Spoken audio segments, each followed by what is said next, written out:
Bapak, Ibu, dan saudara-saudara yang saya kasihi dalam Tuhan, saya senang sekali bisa kembali hadir di ruangan Bapak, Ibu, dan khusus untuk hari ini, saya mau mengajarkan tentang betapa pentingnya mengakui kesalahan, berani mengakui kesalahan. Karena ketika kita memiliki keberanian untuk mengakui kesalahan, itu bukanlah sebuah kelemahan. Saudara-saudara, jangan berpikir ketika saya mengakui kesalahan itu adalah kelemahan saya. Karena yang namanya manusia pasti akan melakukan kesalahan. Itu benar dalam pernikahan, itu benar dalam pekerjaan, itu benar dalam pelayanan. Kita semua pasti pernah melakukan kesalahan, iya kan? Oleh karena itu, mari kita bersama-sama bagaimana bisa menggunakan kesalahan, memberdayakan kesalahan, memakai kesalahan untuk menjadi pembelajaran yang mendatangkan kebijaksanaan. Saudara, dulu saya kalau melakukan kesalahan, saya berusaha untuk menyembunyikan, atau saya berusaha untuk tidak berani mengakuinya. Tetapi lama-lama saya menyadari kalau saya melakukan kesalahan, kemudian diam-diam saya menutupi kesalahan, justru itu akan menambah kesalahan berikutnya. Itulah sebabnya cara yang terbaik untuk membereskan kesalahan adalah menyadarinya, kemudian mengakuinya. Dan saya sudah belajar beberapa hal, saudara. Ini yang penting sekali saya mau sampaikan kepada saudara, karena salah satu sifat seorang pria adalah defensif. Pria adalah makhluk yang suka mempertahankan atau suka membela diri. Mungkin bukan hanya pria, tapi wanita juga ada. Tetapi maksud saya begini, kita semua tidak mau langsung mengakui kesalahan dan ketahuan bahwa kita ini punya kesalahan, karena kita pikir kalau kita punya kesalahan itu menjadi sebuah kelemahan. Saudara-saudara, saya memulai dengan kebenaran ini. Ini benar dan tolong direnungkan baik-baik. Berbuat salah tidak berarti kita adalah produk yang salah. Dengar baik-baik. Saat kita melakukan kesalahan bukan berarti kita adalah produk yang salah. Jadi jangan sampai mengasosiasikan kesalahan yang kita lakukan dengan takdir yang kita miliki. Yang namanya manusia pasti kita akan melakukan kesalahan. Kalau Anda selama hidup belum pernah melakukan kesalahan, wah, saudara, saya meragukan hidup saudara-saudara. Karena setahu saya yang namanya makhluk manusia itu pasti ada kekurangannya. Sebaik-baiknya orang pasti ada niat jahatnya kadang-kadang. Dan sebaliknya sejahat-jahatnya orang pasti ada hati baiknya. Demikian juga sebenar-benarnya orang pasti pernah melakukan kesalahan. Jadi kalau kita sedang melakukan kesalahan, jangan pikir kita adalah produk yang salah dan selamanya akan salah. Kalau kita sampai berpikir seperti itu, kita sedang berbuat salah. Maka saya mau mengajarkan kepada saudara-saudara, ini penting dalam konteks pernikahan, ini penting dalam konteks kehidupan sehari-hari, ini penting dalam konteks berjejaring dengan teman, membangun sebuah persahabatan, membangun usaha. Hal-hal ini penting sekali. Dan mengapa saya bagikan? Karena saya sudah memakai prinsip ini sampai hari ini, dan itu sangat bermanfaat bagi kehidupan saya. Saudara-saudara, yang penting pertama-tama, ketika kita berani mengakui kesalahan, kita sedang membebaskan hidup kita dari kesombongan. Dengar baik-baik. Berani mengakui kesalahan berarti kita sedang merendahkan diri di hadapan orang atau di hadapan Tuhan. Itulah sebabnya, saudara-saudara, ketika kita berani merendahkan diri, meminta maaf karena saya salah, sebetulnya kita sedang mengembalikan diri kita sebagaimana mestinya sebagai manusia yang tidak sempurna. Karena apa? Ketika kita tidak berani mengakui kesalahan, apa yang dikatakan oleh Amsal 6 ayat 18 akan menjadi kebenaran bagi saudara-saudara, dan waspadalah ini. Kecongkakan mendahului kehancuran, dan tinggi hati mendahului kejatuhan. Ketika Anda tidak berani meminta maaf, atau mengakui kesalahan karena takut ketahuan kalau kita punya kekurangan, saudara sedang seolah-olah menjadi manusia yang bebas dan tanpa kesalahan. Dan itu salah, saudara. Kita semua yang namanya manusia tidak ada yang sempurna. Maka ketika kita melakukan kesalahan, sadarilah bahwa kita bisa berbuat salah. Siapa saja. Selama Anda masih makan nasi dan menginjak bumi, Anda pasti akan berbuat salah. Saya pernah melakukan kesalahan, saudara pernah melakukan kesalahan. Bedanya ialah mau sadar atau tidak, dan mau mengakui atau tidak, dan mau minta maaf atau tidak. Nah, dalam konteks suami istri, saudara, ketika kita melakukan kesalahan, kemudian kita menutupi kesalahan, itu adalah sebuah kesalahan. Maka kita harus belajar dengan jujur. Tidak perlu takut resiko, tidak perlu takut hukuman, tidak perlu takut skorsing, tidak perlu takut mungkin ada sanksi daripada kesalahan. Karena setiap kesalahan pasti ada akibatnya, saudara. Tetapi jauh lebih baik Anda mengakui kesalahan dan belajar dari kesalahan daripada Anda menutupi kesalahan karena takut ketahuan belangnya. Amin. Haleluya. Jadi saya mau mengajarkan kepada saudara, jangan takut mengakui kesalahan. Karena berani mengakui kesalahan adalah sebuah ekspresi Anda sedang berani merendahkan diri.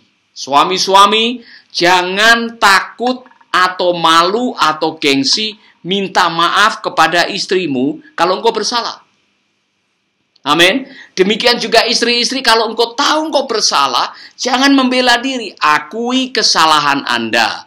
Dan sejauh timur dari barat, kalau itu dalam konteksnya Tuhan, Allah akan mengampuni kita dan melupakan kita. Nah, saudara, itu dalam konteksnya Allah. Saya yakin kalau suamimu mengasihi Allah, istrimu mengasihi Allah, pasti akan menerima kekurangan dan kesalahan kita.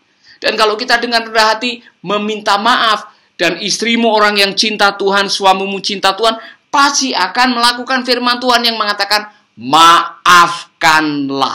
Hendaklah kamu saling mengampuni. Maka ketika kita berani meminta maaf, kita sedang menunjukkan siapa jati diri kita yang sebenarnya.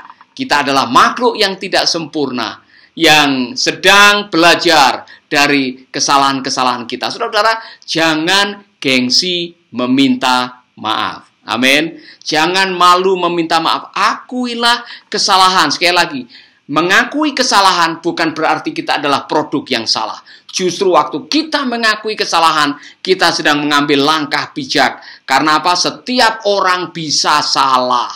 Amin. Itu yang pertama. Kebenaran yang pertama, ketika kita mengakui kesalahan, kita akan diuntungkan. Karena apa? Kita sedang kembali kepada kemanusiaan kita yang sejatinya, yaitu tidak sempurna. Amin. Kebenaran yang kedua, saudara-saudara, orang yang mau mengakui kesalahan akan terhindar dari rasa bersalah. Dan ini penting sekali. Rasa bersalah itu kalau dikumpulkan bisa menjadi beban kehidupan. Saudara-saudara, kemarin salah, beberapa hari yang lalu salah, kemudian saudara sembunyikan kesalahan, Anda akan hidup dengan rasa bersalah. Dan rasa bersalah itu lama-lama bisa menjadi beban jiwa kita. Dan kalau saudara tidak segera menyelesaikan, saudara akan menderita penyakit yang namanya psikosomatis. Saudara pergi ke dokter, mengeluh kalau kepala pusing, dada nyesek, perut sakit, dicek tidak ada bakteri, tidak ada masalahnya. Saudara pulang, saudara sakit lagi. Saudara, setelah punya selidik, ternyata masalahnya adalah selama ini Anda stres karena apa? Menanggung rasa bersalah. Maka dengar apa kata firman Tuhan. Siapa mengindahkan didikan menuju jalan kehidupan. Tetapi siapa mengabaikan teguran akan tersesat. Mengakui kesalahan berarti kita sedang mengindahkan didikan dan memulihkan kehidupan. Karena apa? Kita sedang membereskan hati dan jiwa kita. Nah, saya mau cerita ini. Saya pernah ketemu dengan seorang yang begitu berhasil dalam sisi materi. Umur 33 tahun sudah menjadi manajer pemasaran alat-alat pendingin supermarket wilayah pemasarannya adalah Asia Tengah. Saudara-saudara, orang ini waktu saya bicara di airport sambil menunggu pesawat menuju Singapura, dia begitu bangga. Dia bilang, saya umur 33 tahun, sudah menduduki jabatan sebagai manajer pemasaran, saya dapat gaji, tunjangan, fasilitas yang luar biasa. Pokoknya kami hidup dengan kelimpahan, Pak. Uang saya untuk makan anak dan cucu saya tidak habis, katanya. Wow. Saya waktu mendengar, wow, Anda adalah pria yang sukses secara materi. Saya kagum, saudara. Nah, lama-lama dia bicara ngalor ngidur mengenai pamer apa yang menjadi keberhasilannya. Saya tidak begitu tertarik. Tetapi ketika pria ini mulai mengatakan, tapi Pak, saya punya masalah. Nah, saya mulai tertarik, saudara. Saya mulai mendengarkan dia. Coba ceritakan, Pak Edwin Chua, apa yang menjadi masalah Anda? Aduh Pak, telinga kanan saya ini budek, dia bilang. Saya menjadi tertarik. Sudah ke dokter belum? Sudah. 4 dokter Pak, di Singapura, di Jakarta, di Thailand, bahkan saya ke Amerika. Saya tanya, apa kata dokter? 4-4-nya bilang katanya saya stres. Menurut Bapak saya stres atau tidak? Saudara-saudara, saya menjawab begini. Kalau dari nada suaramu bertanya, saya pikir Anda orang yang memang benar-benar stres. Saya mulai tertarik. Kapan Anda mulai menderita penyakit telinga kanan budek? 3 tahun yang lalu, jawabnya. Coba ceritakan kepada saya, apa yang terjadi mulai 3 tahun yang lalu? Loh Pak, saya ini kan manajer pemasaran. Untuk mendapatkan customer, untuk mendapatkan pembeli, saya lebih dahulu harus menjamu mereka. Nah, ini kan namanya omsetnya besar Pak, pembeliannya itu miliaran. Lalu, ya saya pasti menjamu calon customer saya kan, makan makanan yang enak. Kemudian saya jamu juga dengan wanita-wanita cantik. Wah, saya langsung saya langsung merasa, saya bertanya nih, tolong jujur sama saya ya. Kalau kamu menjamu customermu dengan wanita yang cantik, kamu ikut-ikutan enggak? Dia langsung seperti terhentak begitu dan dia mengatakan, Pak, saya ini kan namanya laki-laki, Pak. Ya, kadang-kadang saya ikut juga. Nah, saya bilang, apakah istrimu tahu bahwa kamu selingkuh dan berzina dengan PSK? Oh, tidak bisa tahu. Kalau istri saya tahu, rumah tangga saya akan berantakan. Oh, saudara-saudara, saya langsung to the point. Nah, inilah saya tahu sekarang kenapa engkau stres, kenapa engkau menderita psikosomatis. Saya tahu yang membuat telingamu budek karena kamu menyimpan rasa bersalah 3 tahun. Lalu saya harus bagaimana? Saya akan kasih jawabannya. Kamu harus minta ampun kepada Tuhan karena kamu melanggar pernikahan. Yang kedua, kamu harus mengakui kesalahanmu, minta maaf kepada istrimu. Aduh Bapak, bagaimana? Saudara-saudara, di ujung perjalanan saya mendoakan Edwin Chua di pesawat.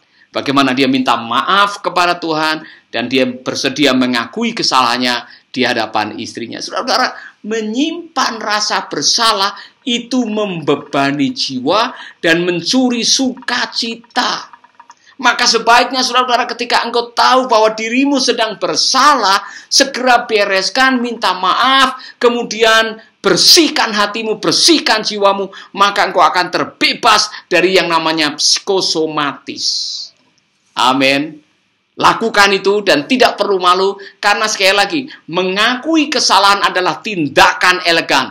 Mengakui kesalahan adalah sebuah tindakan yang bijak. Mengakui kesalahan adalah ekspresi hidup orang yang beriman.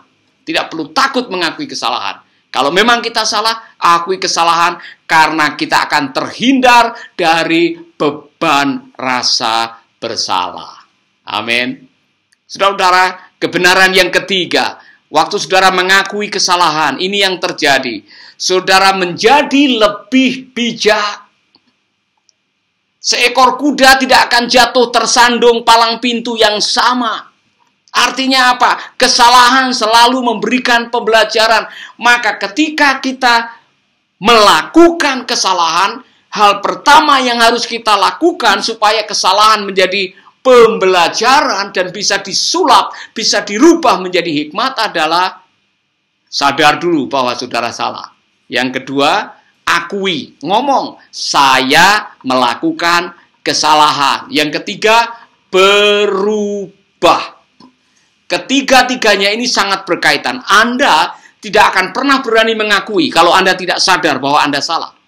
Anda tidak bakalan berubah dari kesalahan kalau Anda tidak pernah mengakui bahwa Anda bersalah.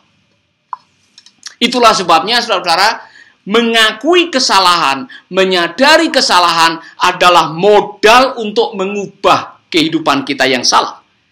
Dan ketika Anda sudah mau berubah, nanti akhirnya kita akan merasakan sukacita karena ternyata saya belajar dari pengalaman yang lalu. Yang namanya kebohongan itu bisa mencuri kedamaian. Yang namanya menutupi kesalahan itu bisa mendatangkan beban kejiwaan. Dari pengalaman-pengalaman itu, akhirnya saudara mengatakan, saya tidak mau lagi jatuh ke lubang yang sama. Amin. Belajarlah dari anak yang terhilang. Yang ketika dia berlaku kurang ajar karena meminta warisan sebelum ayahnya meninggal, memboroskan uangnya berfoya-foya, main perempuan, mungkin main narkoba, mabuk-mabukan, kemudian akhirnya dia kelaparan uang, habis teman meninggalkan dia. Dalam keadaan terpuruk, dia menyadari kesalahannya. Dan dia bertindak dari kesalahan menuju kepada perubahan dengan melakukan tindakan pembaharuan. Dia pulang ke rumah ayahnya dengan sebuah kesadaran, seandainya saya tidak diakui anak tidak apa-apa, tetapi di rumah bapak saya ada banyak makanan, saya tidak akan pernah mati kelaparan. Saudara-saudara, dan dia tahu jauh di lubuk hatinya, ayah yang baik tidak akan pernah menghapus nama anaknya dari hatinya. Seburuk-buruknya anak, dia tetap anak. Sama dengan seburuk-buruknya ayah, dia tetap ayah. Saudara-saudara, kebenaran itu yang membuat anak yang terhilang berani kembali melakukan pembaharuan. Hal yang sama, mari kita lakukan dalam kehidupan kita. Kita semua, saya dan saudara, kita pernah melakukan kesalahan. Dan kesalahan itu harus kita akui. Kesalahan itu harus kita sadari. Dan pada waktu kita menyadari bahwa kita berbuat salah, kita melakukan pembaharuan, kita melakukan restorasi, kita membenahi dan memperbaiki apa yang salah. Maka kita akan menuai hal-hal yang luar biasa dalam kehidupan kita. Amin. Amin. Begini.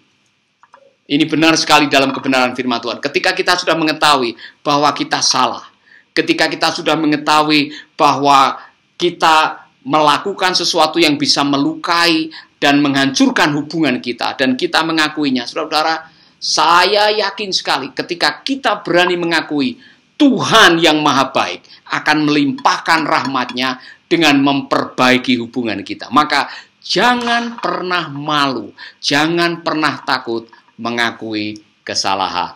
Amin, saudaraku. Saudara-saudara, bahkan, ini penting sekali bagi saudara-saudara, ketika orang yang berbuat salah kepada saudara, minta maaf, maafkanlah dia. Karena apa? Orang yang tidak dimaafkan dan orang yang tidak mau minta maaf, itu dua-duanya akan menderita persoalan. Kalau saya salah, saya tidak berani meminta maaf, saudara-saudara, saya akan menderita rasa bersalah. Dan kalau orang itu merasa saya bersalah kepadanya dan saya sudah minta maaf, dia tidak memberikan maaf kepada saya, dia juga akan bermasalah. Jadi, memaafkan. Makanya Tuhan Yesus mengatakan ada orang yang datang ke bait Allah dan masih bermasalah kepada saudaranya. Yesus mengatakan, kau pulang dulu ke rumah, bereskan masalahmu dengan saudaramu, baru datang kepada Tuhan. Ampunilah kesalahan kami sebagaimana kami mengampuni kesalahan orang kepada kami. Artinya apa? Saudara, ketika kita berani mengampuni orang, mengampuni kesalahan orang, bonusnya adalah Tuhan akan dengan mudah mengampuni kesalahan-kesalahan kita. Maka jangan pernah malu untuk mengakui kesalahan dan jangan pernah merasa berat untuk memaafkan kesalahan orang. Dua-duanya penting sekali. Apalagi kalau itu adalah suami istri. Saudara-saudara, Ibu Ruth Graham, istrinya Bapak Billy Graham, pernah mengatakan begini, pernikahan yang bahagia terdiri dari dua orang pemaaf. Pernikahan yang bahagia terdiri dari dua orang yang mau saling mengampuni. Mengapa diperlukan pengampunan dalam hubungan, dalam pernikahan, dalam persahabatan? Karena yang namanya manusia, siapapun juga, tidak ada yang sempurna. Pasti punya kelemahan, pasti punya kekurangan, pasti akan melakukan kesalahan. Maka bangunlah gudang pengampunan dalam kehidupan saudara. Ketika kita bisa membangun gudang maaf, gudang pengampunan, hidup kita akan bersih dari kesalahan. Dan kita tidak akan pernah menyimpan kesalahan orang lain. Amin, saudaraku. Saudara-saudara yang mengatakan, Pak, saya tidak berani mengakui kesalahan. Nanti bagaimana kalau sampai kesalahan saya ketahuan, kemudian istri saya marah. Saudara-saudara tidak perlu marah, tidak perlu takut, tidak perlu merasa terintimidasi. Kalau saudara tahu ini kebenaran, lakukan. Karena apa? Tuhan yang mengatakan, akui kesalahan, minta maaf. Dan orang yang sudah dimintai maaf, maafkanlah, maka hubungan akan dipulihkan. Haleluya. Saudara-saudara, itulah pesan saya buat hari ini. Belajarlah mengakui kesalahan. Karena ketika Anda tidak berani mengakui kesalahan, Anda akan menderita penyakit psikosomatis. Demikian juga kalau ada orang yang sudah minta maaf dan Anda tidak mau memaafkan, Anda juga akan punya masalah dengan hidup saudara. Maka saudara jangan kaget kalau ada orang yang pernah menyanyikan lagu ini. Mengapa tiada maaf darimu? Ya kan? Orang yang tidak dimaafkan itu sengsara. Makanya dia menyanyi, mengapa tidak dimaafkan? Jadi sekarang kalau pasanganmu, istrimu, suamimu, anakmu, orang tuamu, tetanggamu yang pernah bersalah minta maaf, maafkanlah mereka. Hiduplah bebas dari beban rasa bersalah atau beban untuk mengampuni atau tidak mengampuni. Bereskan hatimu, biarlah damai sejahtera yang melampaui segala akal memerintah hidupmu. Saya tidak tahu situasi saudara saat ini, tetapi saya tergerak untuk mendoakan saudara. Mungkin saudara sedang tersiksa oleh karena rasa bersalah, atau tersiksa oleh karena tidak mau mengampuni. Kalau saudara tidak berani mengakui kesalahan, inilah saatnya saudara mengatakan, Pak, doakan saya. Supaya saya berani mengakui kesalahan, supaya saya berani datang kepada orang yang kepadanya saya pernah bersalah, atau sementara ini sedang bersalah. Saya minta maaf dan membereskan hubungan, dan saya mau dipulihkan oleh Tuhan. Kalau saudara adalah orangnya, saya akan berdoa buat saudara, taruh tangan di dada, dan kita minta Tuhan akan mengampuni, Tuhan akan melakukan, Tuhan akan membebaskan kita. Amin, saudara. Mari kita berdoa. Bapa kami di dalam surga, kami berdoa buat sahabat-sahabat kami yang sedang bermasalah dengan rasa bersalah. Selama ini menyimpan kesalahan dan tidak berani berterus terang. Dan selama ini menyimpan kesalahan orang lain dan tidak berani mengampuni. Apakah itu dengan pasangan, dengan teman, dengan pimpinan, dengan sahabat, dengan teman pelayanan. Kami mau belajar hari ini, belajar membereskan kesalahan kami, belajar berani memberikan pengampunan, dan belajar mengakui kesalahan.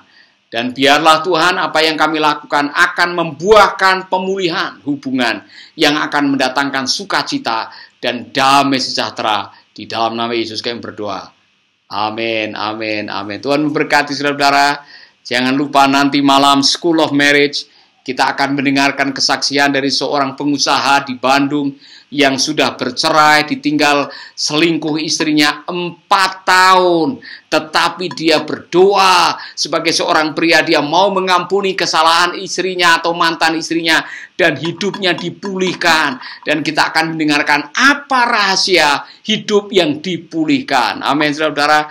Kita akan mendengar mereka, dan biarlah apa yang baru kita dengar menjadi pembelajaran buat kita semua. Jika saudara diberkati, jangan lupa bagikan video ini kepada sahabat-sahabat Anda, teman-teman Anda, pasangan hidup Anda, anak buah Anda, anggota kelompok sel Anda, atau teman-teman di gereja. Karena ini penting sekali, berani mengaku salah. Saudara-saudara, biarlah Tuhan memberkati saudara. Sampai jumpa nanti malam, jam 8 waktu Indonesia Tengah, School of Marriage. Bagaimana kita bisa dipulihkan dengan berani memberikan pengampunan. Tuhan memberkati saudara. God bless you.